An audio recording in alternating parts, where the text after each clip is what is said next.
Hi everybody, Melissa here from CloudMom. I got a great set of questions from a mom the other day, which are basically about how to bridge the gap when you have a baby who's around 2 and another child who's around 5, and you're trying to entertain them, trying to play with them, trying to do things that are great for them intellectually, physically, developmentally. Here's what she has to say in her own words, and I'll give you guys my take on it, and I would love yours, because a lot of people have this age gap of 2 children who are 2 or 3 years apart, and it's very hard to take care of them both at the same time. So here's what this mother has to say. Hey Cloud Mom, it's me again. I've sent you a message before, it's been a while. I have some new questions. I currently am watching a 5-year-old and a 2.5-year-old, and my daughter is 2. It seems like the older the kids get, the less I know what I'm doing, what I should be doing. We've all been there. I could desperately use some advice. I feel like I resort to having the kids just watch TV or a movie, and I don't want that. I really don't know how to raise my 2-year-old when it's just the 2 of us. Help, please. Ruthie Squires. And Ruthie, I've seen your name so many times over these years. It's so nice to see you back here on Cloud Mom. And you know what? How great and how honest. And so many of us have dealt with these similar issues, because it's really hard to take care of kids all day long. It's draining, it's exhausting, physically, mentally, in all ways, emotionally. You're sort of fried. And, I think the occasional movie or TV show is fine. I think that's fine. We all grew up with that. We're all fine.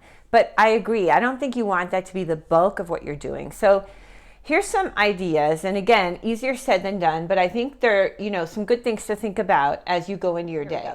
Your 2-year-old should be engaging in a lot of creative play, and a lot of play with things that are called manipulatives, blocks, Play-Doh, things where your child can use her hands.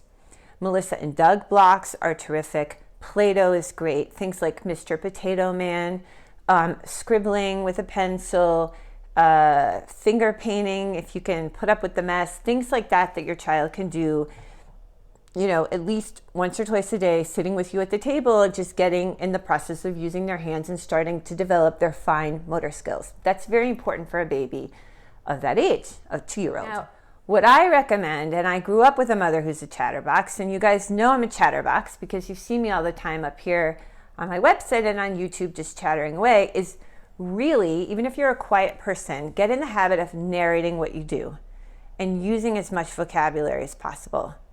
There have been a lot of studies that say that children who grow up around the most words become the most intelligent, and actually children who don't hear a lot of words suffer for that. So seriously, it seems a bit weird and you're gonna get really tired and even thirsty, but if you're making dinner, don't just put your kid in front of the movie and make dinner. Put your kid in the kitchen and say, okay, I'm making dinner. I'm taking out the carrots. I'm peeling the carrots with the carrot peeler. Now I'm going to slice the carrots. Oh, I made 20 carrot slices. Let's count them. Give your kid the carrot slices and let them play with it in a bowl. Narrate what you do. Now I'm taking a shower. Now I'm putting on my dress. Now I'm putting on my earrings. Now I'm brushing my hair with my comb. Narrate what you do as much as possible. Bring your child into that experience and talk to them all day long with plenty of hugs and plenty of kisses and, plenty of physical affection. But you really just want to talk. That's the best thing for kids. Now, you want to try to do these activities at home, and then you want to get outside. Have the baby on the jungle gym, have the baby in the sandbox, the good old sandbox. It's a big mess, but it's great for kids. They're independent, they're playing, they're being creative, they're using their hands, they're using their bodies. There's a reason why this is such a classic place for kids. Get outside. And I think that's an easier place for moms to be with babies this age. Pack up a lunch, head out for the morning, and hopefully you'll meet some other people and you'll feel more connected, and it's really great for your kids, and it's great for you too, and your kids are developing all the physical, strength and skills and coordination that they need to by being in the playground or in the park. Now, with the 5-year-old, you're really dealing with maybe some more advanced toys. We loved Magnetiles, Lincoln Logs, Legos are phenomenal. You can either follow the instructions on the Lego, or you can have the child, do their own things with the Legos. Those are really great things to do. You can be starting to draw. There can be coloring books, sticker books, and your child might be starting to recognize words and looking at reading. I think the reading here is really important. Stories like The Bernstein Bears, Curious George. Go to the library hour with your child. Bring those kids into the library, sit there and just read books for an hour. Let them go around, let them pull out books, let them throw down books. Make sure they love books. If your child becomes a reader, your child is going to be smart.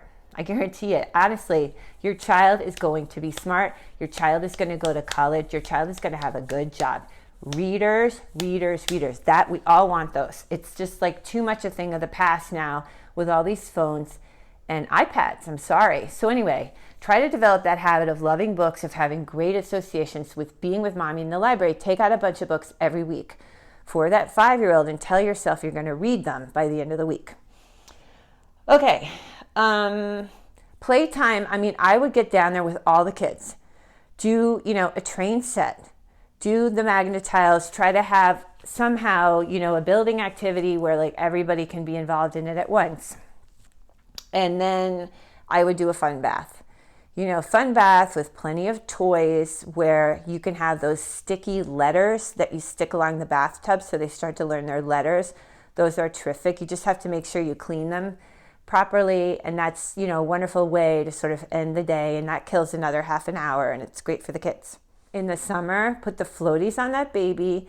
Try to sign your 5-year-old up for some group swim lessons. Get those kids in the water so that they get used to swimming really young, and that's also amazing for them. It's one of the best forms of exercise, using every muscle in their body, and the coordination is so good. The strength, it's great for their back, it's great for their legs. And, you can hopefully be sitting by the sidelines, maybe even getting something of a tan if you're lucky. So anyway, not one single piece of this advice I just gave is easy for anybody to do. If you have help, if you have a mom, if you have a sister-in-law, if you have a friend who's willing to help out, pull them into. You're going to need breaks. None of this is, relaxing, but I think this is really, these are good things to be doing with your kids every day. And if you do these things, I think they're really going to benefit tremendously from them. So anyway, thank you so much for writing in. Please let me know how it's going. Really appreciate it. And I will see you back soon on CloudMom.